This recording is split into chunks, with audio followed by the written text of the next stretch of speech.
হাদি আহত কেন? রক্ত হাদি আহত কেন? পল্টনে গুলি কেন?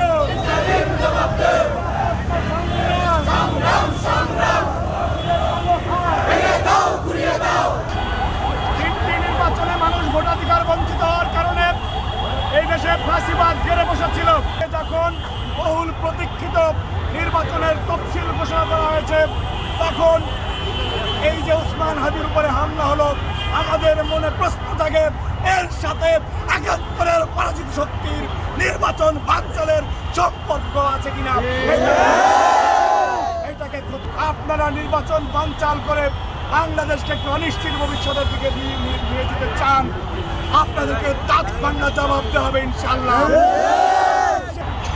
ওসমান হাদির উপরে হামলা হয়েছে, প্রশাসনকে আঙ্গুল চষে রাখিয়ে একটার পর একটা এই দেশে গুলির ঘটনা ঘটছে, হত্যার ঘটনা ঘটছে। এই দেশে সিভিল প্রশাসন কি করে আমাদের প্রশ্ন জাগে। আর কোন গুলি যদি চলে সাধারণ মানুষ প্রতিরোধ করতে বাধ্য হবে ইনশাআল্লাহ।